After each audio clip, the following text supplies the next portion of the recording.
अस्सलाम वालेकुम। ममन सिटी मिठवरवा वाला कलाम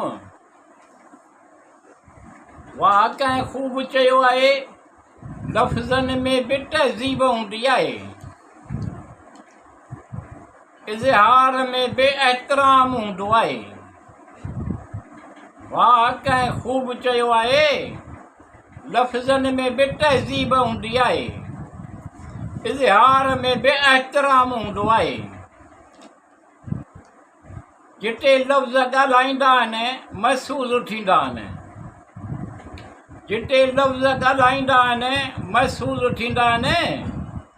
हिते लिखण वारो कहाणी लिखंदो आहे ऐं पढ़ण वारो उनखे दिलि सां पढ़ंदो आहे। वाह कंहिं ख़ूब चयो आहे, लफ़्ज़नि में बि तहज़ीब हूंदी आहे, इज़हार में बि एहतराम हूंदो आहे। उहे ख़्वाब जेके हक़ीक़त में बदिलजी विया, जिन हिकु ख़्याल जे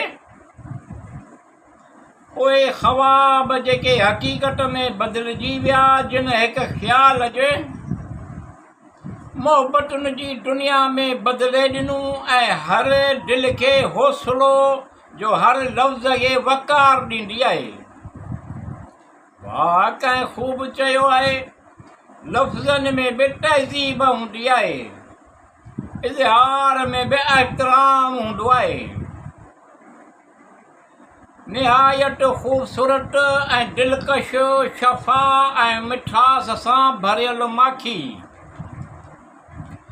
निहायत ख़ूबसूरत ऐं दिलकश शफ़ा ऐं मिठास सां भरियल माखी, ख़ूबसूरत ऐं दिलकश मोती हर हद खे ख़ूबसूरतीअ सां क़ाइमु रखंदो आहे। वाह कंहिं ख़ूब चयो आहे, लफ़्ज़नि में बि तहज़ीब हूंदी आहे, इज़हार में बि एहतराम हूंदो आहे। कुझु माण्हू शफ़ा जहिड़ा हूंदा आहिनि, तस्कीन मिलंदी आहे। कुझु माण्हू शफ़ा हूंदा आहिनि, तस्कीन मिलंदी आहे।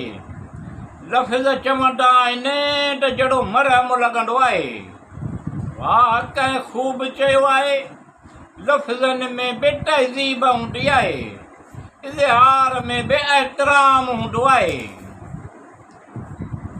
कुझु माण्हू सिर्फ़ु माण्हू कोन हूंदा आहिनि, कुझु माण्हू सिर्फ़ु माण्हू कोन हूंदा आहिनि, उहे ॼणो असांजो इलाजु हूंदा आहिनि।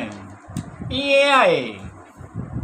वाह कंहिं ख़ूब चयो आहे, लफ़्ज़नि में बि तहज़ीब हूंदी आहे, इज़हार में बि एहतराम हूंदो आहे। लताफ़त ताक़त सां भरियल अदब ऐं इख़लाक़ जी थधाण, लताफ़त ताक़त सां भरियल अदब ऐं इख़लाक़ जी थधाण, अहिड़ो रूह अफ़्ज़ा ऐं सुकून बख़्श मुक़ररु हद ताईं थधो थधाण आहे।